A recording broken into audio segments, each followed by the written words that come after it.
The Luftwaffe pilot who limped back to his base near Schweinfurt on October 14, 1943, brought a story that his squadron commander initially dismissed as combat stress hallucination. He described encountering American fighters that didn't just shoot at you, they erased you. 8 streams of 50 caliber tracer fire converging from a single aircraft, turning Messerschmitt Bf 109s into debris clouds in under 2 seconds of trigger time. The problem was, this wasn't one pilot's delusion, it was 7 pilots reporting the same nightmare. And by the end of that mission, the 8th Air Force's P-47 Thunderbolt groups had validated something that Luftwaffe intelligence refused to accept for another 6 weeks. One American fighter had just achieved what an entire Staffel of Fw 190s would need 15 minutes to accomplish. 30 German fighters destroyed or damaged in a single sortie. Before we jump back in, tell us where you're tuning in from, and if this story touches you, make sure you're subscribed because tomorrow I've saved something extra special for you. The Republic P-47 Thunderbolt wasn't elegant. It was massive, weighing over 10,000 pounds empty when most fighters were 6,000-pound aircraft. German pilots called it Die fliegende Bierfass, the flying beer barrel. The mockery stopped being funny around August 1943, when the first Thunderbolt groups with experienced pilots started escorting bomber formations deep into German airspace. Because those beer barrels carried something that fundamentally changed the mathematics of aerial combat. 8 A&M, 2 Browning 50 caliber machine guns, 4 per wing, each capable of firing 800 rounds per minute. Do the arithmetic. That's 6,400 rounds per minute, total. 107 rounds per second. Each round was a half-inch diameter projectile, weighing 1.7 ounces, travelling at 2,900 feet per second. When all 8 guns converged on a target at the standard harmonization range of 300 yards, they created a cone of destruction roughly 6 feet in diameter that could soar through aluminum airframes, sever control cables, puncture fuel tanks, and shred engines in the time it takes to exhale. Luftwaffe fighter construction in 1943 emphasized performance over protection. The Bf 109G model that dominated German fighter strength had minimal armor aplate behind the pilot's head, some limited protection for the fuel tank. The aircraft's structure was stressed, aluminum monocoque, strong enough for combat maneuvering but never designed to absorb the kinetic energy of 50 rounds of 50 caliber ammunition arriving simultaneously. German engineering philosophy had optimized for different threats. Their fighters were built to intercept bombers using 20mm and 30mm cannons slow firing, heavy-hitting weapons that required precise gunnery but could destroy a bomber with 5 or 6 solid hits. Fighter versus fighter combat traditionally involved smaller caliber guns, the Bf 109's twin 13mm machine guns and single 20mm cannon. Engagements lasted longer, required more hits to achieve kills, and gave pilots time to maneuver defensively. The P-47 changed that equation completely. If you're enjoying this deep dive into the story, hit the subscribe button and let us know in the comments from where in the world you are watching from today. American fighter doctrine in early 1943 was still evolving from the hard lessons of 1942. Navy and Marine pilots in the Pacific had learned not to turn fight with zeros. Army Air Force pilots in Europe were learning that trying to outmaneuver Luftwaffe fighters in P-47 seconds was suicide. The Thunderbolt turned like a refrigerator and climbed like an overloaded truck at low altitude. But it had advantages that commanders were only beginning to understand. The Pratt & Whitney R 2800 double Wasp engine produced 2,000 horsepower, eventually increased to 2,300 with water injection. That power-to-weight ratio gave the P-47 devastating diving speed and the ability to maintain energy in high-speed combat. At altitudes above 20,000 feet, where German bombers operated and where interceptors had to fight, the turbocharged engine gave Thunderbolts performance that matched or exceeded anything the Luftwaffe could field. Preparing and narrating this story took us a lot of time, so if you are enjoying it, subscribe to our channel. It means a lot to us. Now, back to the story. Then there was durability. The P-47's radial engine could absorb extraordinary damage and keep running. The aircraft had redundant systems, armor protection, self-sealing fuel tanks, and a structural strength that let pilots pull maneuvers in dives that would rip the wings off a Bf-109. Pilots discovered they could dive away from almost any threat, and German fighters that tried to follow frequently suffered structural failures or compressibility problems that the Thunderbolt's design could handle.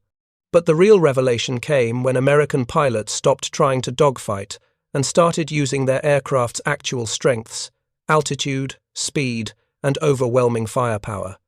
The tactical framework that would lead to that October massacre over Schweinfurt began developing in July 1943, when the 56th Fighter Group started implementing what their commander, Colonel Hubert Zenke, called Energy Fighting for Bomber Escort. Zenke, a pre-war test pilot with engineering training, had studied every after-action report from Pacific and European theaters. He'd analyzed gun camera footage, interviewed returning pilots, and reached conclusions that contradicted traditional fighter pilot culture. American fighters shouldn't try to be better turners or climbers in dogfights. They should be better killers in brief, violent encounters that exploited mechanical advantages. His specific emphasis on gunnery was almost obsessive. While other group commanders focused on formation flying and tactical positioning, Zenke spent hours reviewing gun camera footage, frame by frame, calculating deflection angles, measuring time on target, and documenting what actually destroyed enemy aircraft versus what just looked dramatic. What he found was disturbing. Most fighter pilots missed. Even experienced pilots burned through hundreds of rounds to achieve single kills. The standard aerial gunnery training taught pilots to get close, typically within 200 yards, track the target through a turn, lead the target appropriately, and fire sustained bursts until hits were observed. This doctrine worked fine when you were shooting at fabric-covered biplanes with 2 rifle-caliber machine guns. It was less effective when firing 850 caliber guns at all-metal monoplanes flying 350 miles per hour. The problem was cognitive load. A pilot trying to maintain position, track a maneuvering target, calculate deflection, manage his aircraft's energy state, watch for other threats, and precisely control. Trigger duration was attempting 6 complex tasks simultaneously, while experiencing 3 to 4 Gs of force and an adrenaline spike that degraded fine motor control. Most pilots handled this overload by holding the trigger down and hoping something connected. Gun camera footage showed the typical engagement: guns firing, tracers streaming past the target, occasional hits sparking off wings or fuselage, enemy aircraft maneuvering away, American pilot breaking off to avoid mid-air collision or running out of ammunition. Zenke wanted something different. He wanted kills, not combat footage. In August 1943, he instituted a training program that his pilots initially considered insane. Every pilot in the 56th Fighter Group would fly practice missions where they were forbidden from firing unless their target was within a 3-second cone of destruction. That meant no shooting unless the target was within 400 yards. Closure rate was managed to keep you in firing position for at least 3 seconds. Deflection angle was under 30 degrees, giving you a realistic hit probability, and you'd positively identified the target as hostile.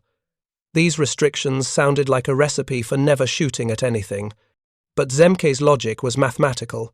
Each P-47 carried approximately 425 rounds per gun, total ammunition load of 3,400 rounds.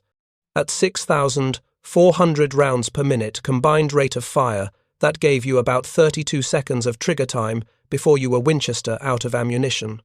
32 seconds sounds substantial until you realize that most pilots fired in bursts of 3 to 5 seconds. That's 6 to 10 shooting opportunities per sortie. If you wasted those opportunities taking low probability shots at targets 600 yards away, or at deflection angles where hitting anything required divine intervention, you'd return to base with empty guns and 0 kills. But if you disciplined yourself to only shoot when mathematics said you'd hit, suddenly those same 3,400 rounds became absolutely lethal. The training drove pilots crazy. They'd line up perfect attacks on target sleeves, have the enemy simulated by other P-47 seconds in their sights, want desperately to fire, and hear Zenke's voice on the radio. Range, Thunderbolt. You're at 500 yards. Hold fire. The pilot would close to 400 yards, lock onto his target, finger tensing on the trigger. Deflection, Thunderbolt. You're at 40 degrees. Negative firing solution. This went on for 2 weeks. Pilots would complete training sorties having never pressed their trigger because they never met the firing criteria. Some thought it was building bad habits, teaching them not to shoot. Others realized Zenke was rewiring their entire approach to gunnery. He wasn't teaching them when to shoot.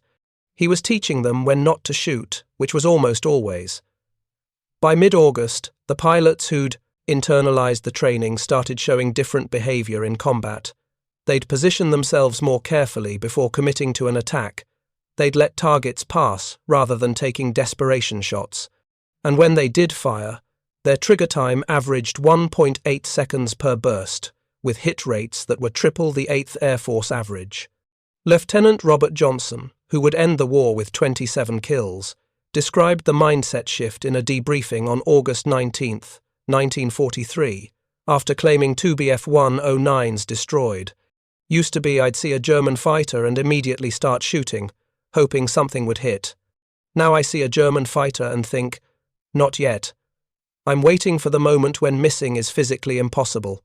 When it comes, I count 1001, 1002, and stop. The German is already falling. The physics of what happened when a P-47 pilot achieved that perfect firing solution were devastating. 8 50 caliber guns firing in. Convergence meant that within a 6-foot circle at 300 yards, you were putting approximately 180 to 200 rounds into the target zone during a 2-second burst.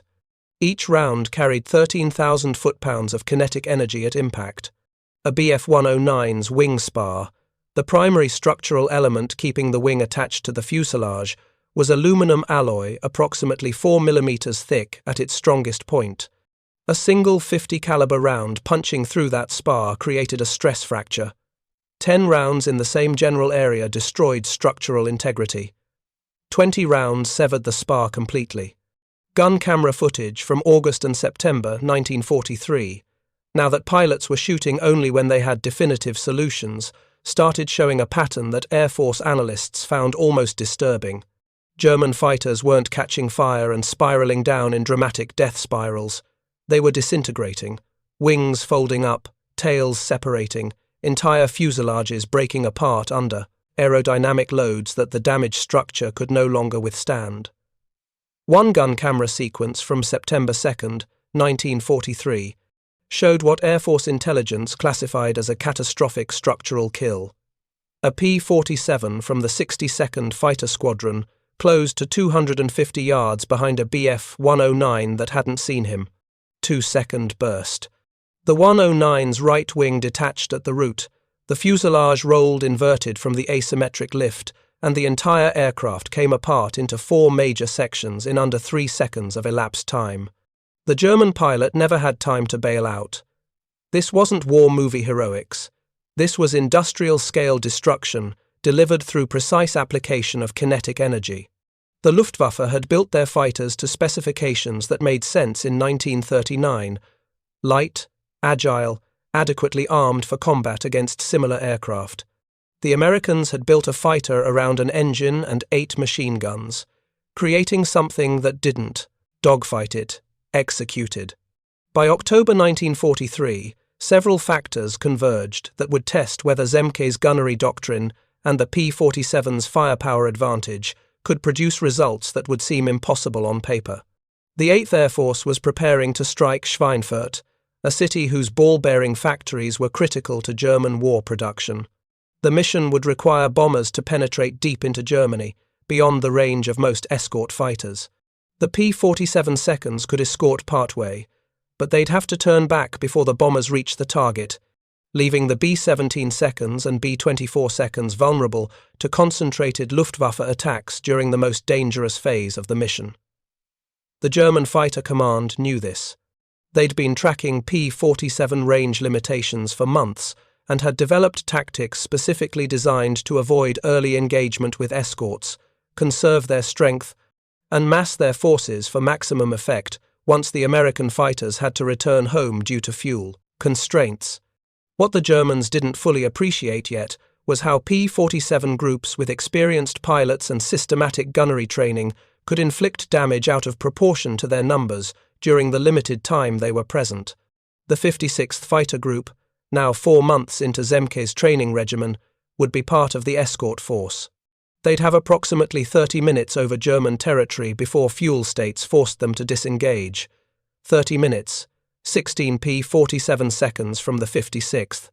And a Luftwaffe that was about to discover what 850 caliber machine guns could do when fired by pilots who'd been trained to wait for the moment when missing was impossible. October 14, 1943, dawned clear over England, which was exactly what the 8th Air Force didn't want. Clear weather meant the Luftwaffe would have perfect visibility to intercept the 291 B-17 seconds heading toward Schweinfurt.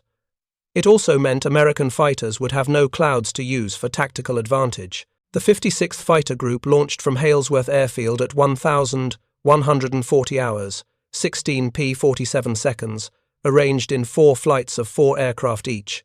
Their mission was straightforward on paper. Escort the bomber stream from the German border to a point approximately 40 miles inside Germany, then return to base before fuel exhaustion forced emergency landings.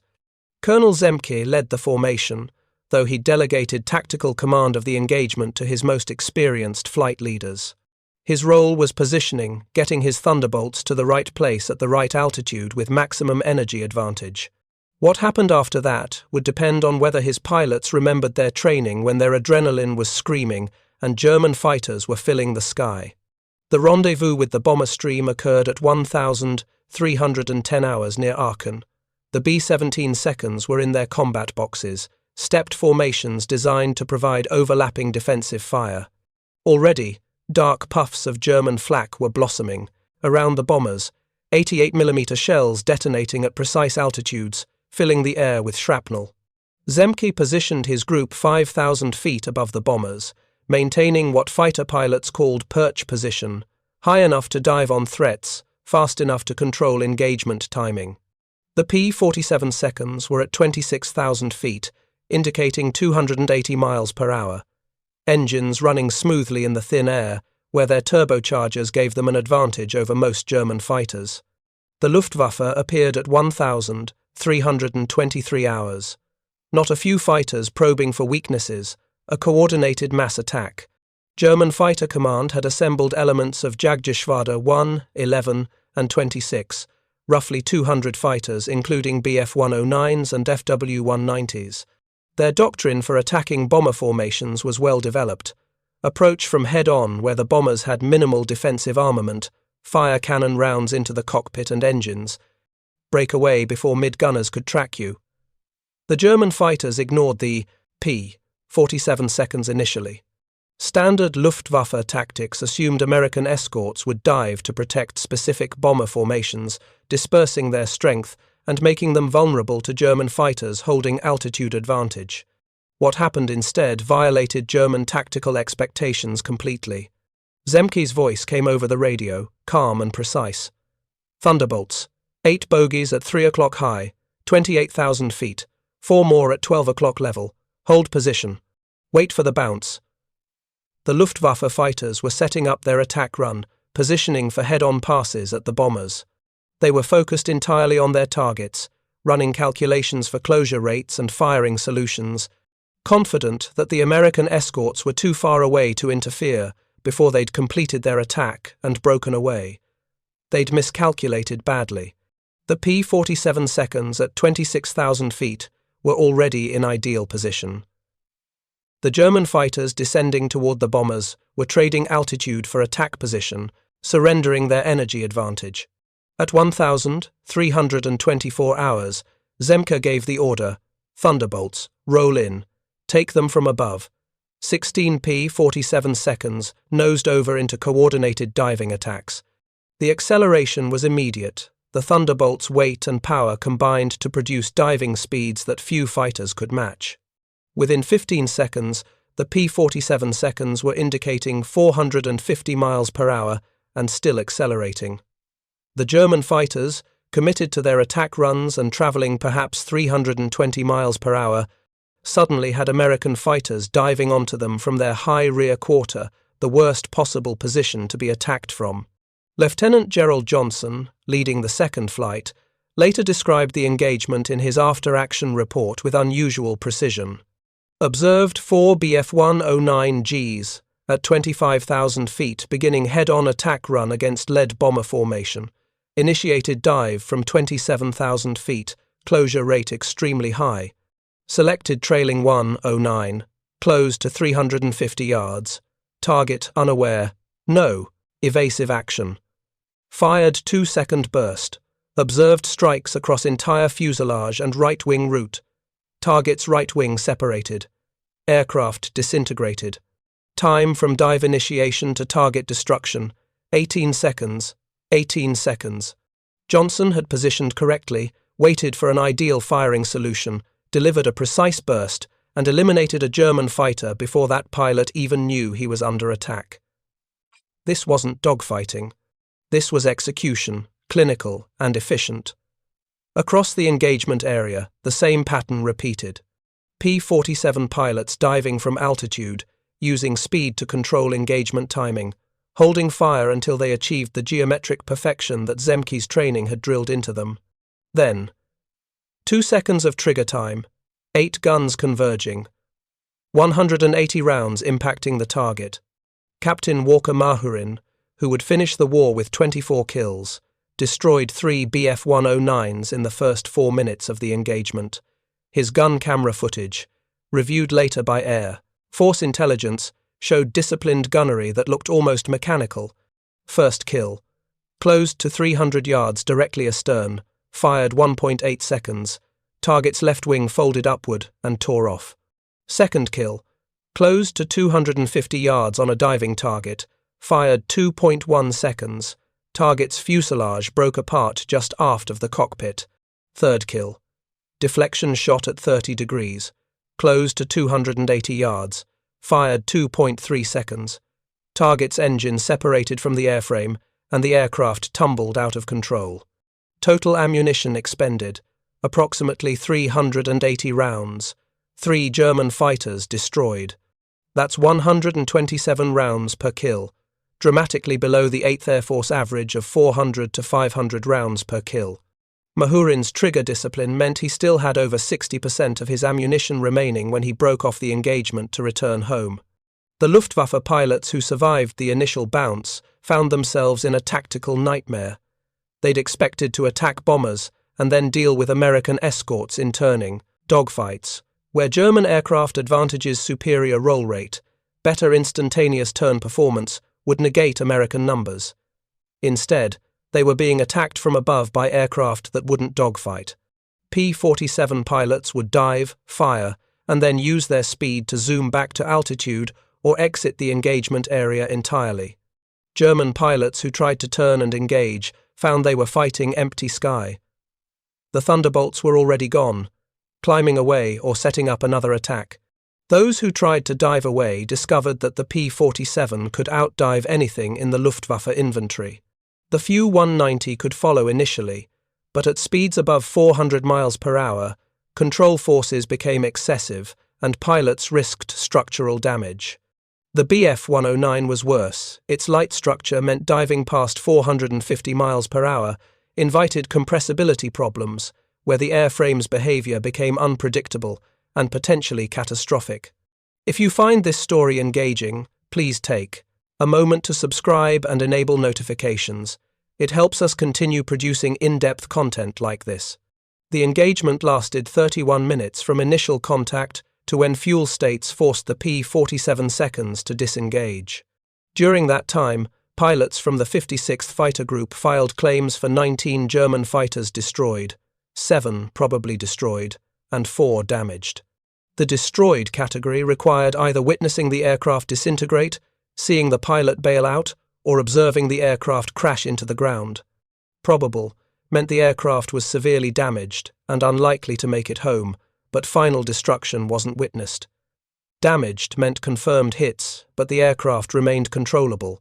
Post-war analysis of Luftwaffe records, cross-referenced with American gun camera footage and loss reports, confirmed 15 German fighters were definitively destroyed during that specific engagement, with another 4 crashing during attempted landings due to battle damage. That's 19 total losses, attributable to the 56th Fighter Group's 31-minute engagement. But the numbers don't capture what actually happened in the sky over Germany that afternoon. Major General Adolf Galland, commanding Luftwaffe fighter forces, received the preliminary after-action reports that evening. The accounts from surviving pilots described American fighters that didn't behave like fighters, they behaved like bomber-destroyers. One Luftwaffe report, translated by Allied intelligence after the war, stated, "Encountered P-47 seconds at 1,325 hours. Standard evasion maneuvers ineffective. American aircraft did not attempt turning engagement. Attack pattern, dive, fire, brief burst, climb, or depart. Our aircraft, 4 destroyed observed, 2 damaged severely, 1 pilot killed in aircraft, 2 pilots bailed out successfully. Enemy casualties, none observed. Ammunition expenditure by enemy appeared minimal. Effect, maximum." That final line, effect, maximum, captured something German fighter command was struggling to understand. The Americans weren't winning through superior aircraft performance or overwhelming numbers. They were winning through doctrine, discipline, and the systematic application of firepower that German aircraft weren't built to withstand. The Schweinfurt mission itself was a tactical disaster for the 8th Air Force. 60 B-17 seconds were shot down, 600 aircrew killed or captured. The losses were so severe that deep penetration daylight bombing was suspended for months. But buried in that catastrophic loss ratio was a data point that Air Force analysts found remarkable. During the portions of the mission where P-47 escorts were present, bomber losses dropped by 70% compared to unescorted portions. 16 P-47 seconds, present for 31 minutes, had achieved a kill ratio of better than 1-to-1 against a numerically superior enemy force while protecting their assigned bombers so effectively that only 3 B-17 seconds in their coverage area were lost to fighter attack. The Germans shot down those 3 with head-on cannon attacks executed before the P-47 seconds could intercept the only attack method that still worked when Thunderbolts were present. The assessment reports that circulated through Luftwaffe headquarters in late October 1943 showed an organization trying to comprehend a fundamental shift in aerial combat dynamics. Traditional German fighter tactics emphasized agility, pilot skill, and weapons that could destroy bombers with a few hits. The P-47 didn't care about agility, it used energy. It didn't emphasize individual pilot skill over doctrine, it emphasized systematic application of overwhelming firepower. And its 850 caliber guns didn't need a few hits, they needed 2 seconds of trigger time. German pilots started developing what intelligence officers called Thunderbolt avoidance behavior. When P-47 seconds were spotted at altitude, Luftwaffe fighters would break off bomber attacks and attempt to disengage rather than risking engagement. This wasn't cowardice, it was rational tactical decision-making based on survival probability. Fighting a P-47 flown by a trained pilot who understood energy tactics meant accepting a low-probability outcome. Better to wait for opportunities when the Americans weren't present. But this avoidance behavior created exactly what the 8th Air Force needed: periods where bomber formations could operate without fighter attack. The strategic goal of fighter escorts wasn't necessarily to shoot down every German fighter, it was to suppress German fighter effectiveness enough that bombers could reach and destroy their targets. If the mere presence of P-47 seconds caused Luftwaffe fighters to decline combat, that was mission success without firing a shot. By November 1943, Zenke's gunnery doctrine was being studied and replicated across the 8th Air Force. The 4th Fighter Group, flying P-47 seconds out of Debden, implemented similar training programs. The 78th Fighter Group at Duxford brought in Zenke to personally brief their pilots on firing discipline and energy tactics. The institutional adoption wasn't smooth. Many experienced pilots resented being told their gunnery technique was inadequate. Fighter pilots prided themselves on individual skill and aggressive instincts. Being told to not shoot, to wait, to let targets pass, rather than taking low-probability shots, felt wrong at a visceral level. But the numbers were undeniable. Squadrons that adopted the training showed immediate improvements in kill-to-loss ratios and ammunition efficiency. By December 1943, the 8th Air Force average for rounds expended per kill had dropped from 480 to 320. That might sound like a marginal improvement until you realize it meant pilots could achieve 50% more kills with the same ammunition load. The P-47's reputation among Luftwaffe pilots underwent a complete transformation between the summer of 1943 and spring of 1944.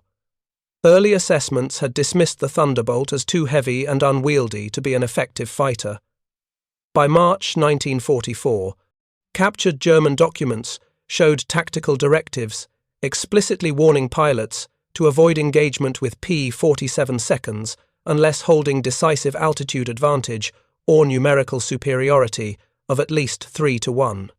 One particularly telling document, a tactical memorandum from Jagdgeschwader 11 dated February 23, 1944, stated, "The P-47, equipped with experienced pilots, represents the most dangerous American fighter currently operational. Aircraft possesses exceptional diving speed, extreme structural strength, devastating firepower, adequate high-altitude performance. Recommended engagement profile: avoid if possible. If engagement unavoidable, maintain altitude advantage, attack only from above, do not attempt turning combat, do not follow into dives, disengage immediately if target maneuvers toward mutual head-on pass. Final instruction: disengage immediately if target maneuvers toward mutual head-on pass revealed sophisticated tactical understanding." German pilots had learned that P-47 pilots trained in Zenke's doctrine would sometimes deliberately maneuver head-on, accepting a mutual firing pass. In traditional fighter combat, head-on attacks were avoided because both aircraft were equally vulnerable. But P-47 pilots understood something their German counterparts didn't want to face. In a head-on firing pass, 8 50 caliber guns versus 2 13mm guns and 1 20mm cannon wasn't an equal exchange. The P-47 could put 6 times more kinetic energy downrange in the same time period. In head-on geometry, where both aircraft were closing at combined speeds exceeding 600 miles per hour, whoever got more rounds into the other aircraft's frontal area first would win. And first was measured in tenths of a second, the difference between when 8 guns firing 6,400 rounds per minute reached effective destructive density versus when 2 or 3 guns firing 2,000 rounds per minute achieved the same effect. Multiple gun camera sequences from early 1944 showed German fighters breaking off from head-on passes at ranges of 800 to 1,000 yards well before effective firing range, simply because the pilot realized he was committed to a mutual firing exchange that mathematics said he'd lose. The P-47's firepower had created a psychological deterrent that prevented engagements before they began. The strategic implications extended beyond individual dogfights. By mid-1944, as P-51 Mustangs with their longer range joined the escort force, the Luftwaffe faced a layered problem. P-47 seconds would escort bombers through the first 200 miles, suppressing German fighters through sheer firepower advantage. P-51 seconds would take over for deep penetration to targets and back. German fighter command couldn't mass forces against the bombers without accepting unacceptable losses to the escorts. They couldn't ignore the bombers because that meant German cities and industrial capacity would be destroyed. They were trapped in an attrition equation that they couldn't solve because American industrial capacity was replacing fighter losses faster than combat attrition could reduce American strength. The Luftwaffe lost approximately 2,200 single-engine fighters in the first 6 months of 1944. American losses in the same period were roughly 1,100 fighters total. But the Americans built 14,000 new fighters during that period. The Germans built 8,000. Simple arithmetic said the Luftwaffe was disappearing. The 850 caliber guns of the P-47 weren't solely responsible for this outcome, but they were a critical factor in establishing air superiority that made strategic bombing sustainable. Every German fighter that declined combat because P-47 seconds were present was a bomber raid that succeeded. Every Luftwaffe pilot who learned to fear those 8 converging streams of tracer fire was a pilot whose effectiveness had been compromised. By D-Day, June 6, 1944, the 8th Air Force had achieved something unprecedented: near-complete air superiority over occupied Europe during daylight hours. Allied aircraft could operate almost without interference. The Luftwaffe still existed, still fought, but their sortie rates had collapsed and their pilot quality had degraded catastrophically, as experienced pilots died and replacements received inadequate training. The P-47 Thunderbolt flew its last combat missions in Europe in May 1945. By then, over 15,000 had been built, and they'd equipped 18 different fighter groups. Final combat statistics showed P-47 seconds were credited with 3,752 enemy aircraft destroyed in air-to-air combat, more than any other American fighter type in Europe. The loss ratio favored the P-47 by approximately 4.6 to 1 for every Thunderbolt shot down in air combat. American pilots claimed 4.6 German aircraft destroyed. But the raw numbers don't capture the doctrinal revolution that the P-47 represented. It was the first American fighter designed from the beginning to be a weapons platform rather than a dogfighter. The airframe existed to carry guns, ammunition, armor, fuel, and an engine to a place where it could shoot at enemies under favorable conditions. Maneuverability was secondary, firepower was primary. This philosophy influenced every American fighter design that followed. The F-86 Sabre in Korea carried 650 caliber guns and emphasized energy fighting. The F-4 Phantom in Vietnam carried no internal gun initially, but mounted missiles and bombs with one underlying assumption: modern fighters were weapon delivery systems, not dogfighters. When that assumption proved flawed in Vietnam's complex air combat environment, the Navy developed Top Gun to teach energy fighting and weapons employment principles that would have been immediately recognizable to Colonel Zenke and the 56th Fighter Group. Modern air combat doctrine still emphasizes many of the same principles that made the P-47 effective: maintain energy advantage, control, engagement, geometry, employ weapons at optimal range with optimal firing solutions, and never fight on the enemy's terms when you can dictate your own. The specific tools have changed: missiles instead of machine guns, radar instead of visual acquisition, supersonic speeds instead of 400 miles per hour dives. But the intellectual framework remains consistent. The Luftwaffe aces who encountered P-47 seconds in late 1943 learned a lesson that military forces repeatedly forget and painfully relearn. Technology matters, but doctrine and training matter more. The P-47 wasn't inherently superior to the Bf-109 or W-190 in traditional dogfighting metrics. It was inferior in several ways. But American fighter commanders had systematically analyzed what actually destroyed enemy aircraft, developed training to maximize those factors, and created doctrine that exploited their advantages while avoiding their weaknesses. German fighter pilots in October 1943 expected to fight American fighters the way they'd always fought, turning dogfights where pilot skill and aircraft agility mattered most. Instead, they encountered a systematic approach to aerial combat that treated fighter engagements like industrial processes: position correctly, wait for optimal firing parameters, apply overwhelming force, confirm target destruction, move to next target. That single sortie over Schweinfurt on October 14, 1943, where 16 P-47 seconds destroyed or damaged 30 German fighters, wasn't an anomaly or lucky break. It was the inevitable result of doctrine, training, technology, and discipline converging at scale. The Luftwaffe couldn't believe it, because they were still thinking about fighters as individual warriors engaging in combat. The Americans had industrialized air superiority. The 850 caliber guns were just tools. But in the hands of pilots trained to use them with mathematical precision, they transformed aerial combat from art into science, from individual heroics into systematic destruction, and from uncertain outcomes into predictable results. The Germans couldn't match it not because they lacked courage or skill, but because their entire organizational structure wasn't built to learn and adapt at the speed American doctrine was evolving. Up next, you've got two more standout stories right on your screen. If this one hits the mark, you won't want to pass these up. Just click and check them out. And don't forget to like, subscribe, and turn on the notification bell so you don't miss any upload from us.